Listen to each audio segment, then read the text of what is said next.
High rice মুক্তা ছবি blog থেকে সবাইকে স্বাগত জানাচ্ছি। আজকে বিকেলবেলা বন্ধুরা দেখো আমাদের এখানে ওয়েদার। আমি ত্রিপুরাতে বসবাস করি। দেখো আকাশের রংটা খুবই সুন্দর, একটু একটু মেঘলা সাজ করেছে। আর তোমরা দেখতে পাচ্ছ জানি না, রামধনু দেখতে পাচ্ছ বন্ধুরা? আমিও দেখতে পাচ্ছি, একটু উঠেছে, বেশি উঠেনি। আর দেখো আমার লাল ফুলের গাছ, লাল ফুল না, এটাকে ঠিক কী ফুল জানি বলে, তোমরা আমাকে কমেন্ট করে জানিও বন্ধুরা, আমি সঠিক জানি না। এটাকে আমি পিঙ্ক কালার গাছই বলে থাকি। ওই দেখো আমাদের বাড়ির পিছন দিকে অনেকগুলা ক্ষেত আছে।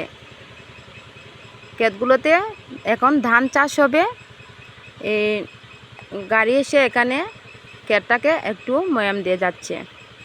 গাছের জন্য তোমাদেরকে দেখাতে পারছি না, আরেকদিন তোমাদেরকে দেখাবো। বন্ধুরা দেখো আমার কারকুল গাছে কারকুল এসেছে, কয়েকটা কারকুল আমি খেয়ে গেছি।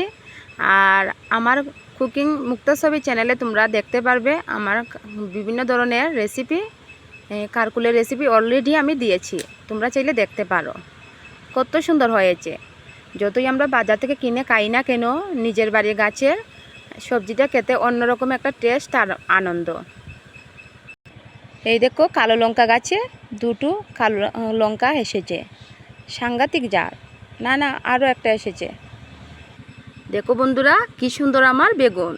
এই বেগুনটা কিন্তু অনেক সুস্বাদু, অনেকগুলো বেগুন হয়েছে। মাঝে মধ্যে পেরে নিয়ে খেয়ে থাকি আমরা।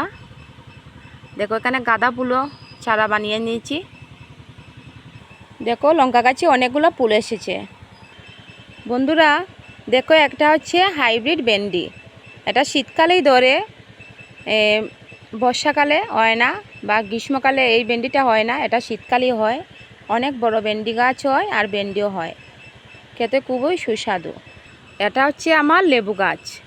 তোমরা নিশ্চয়ই এই পাওয়ার টিলার মেশিনের শব্দ পাচ্ছ, ধান খেতে যে ময়াম দিচ্ছে। আমাকে কিন্তু কমেন্ট করে জানাবে বন্ধু, তোমাদের এখানে কি এভাবে ধান খেতে পাওয়ার টিলার দিয়ে ময়াম দেয়। তাহলে আজকের জন্য আমার ব্লগে তোমাদের সবাইকে টাটা জানাচ্ছি।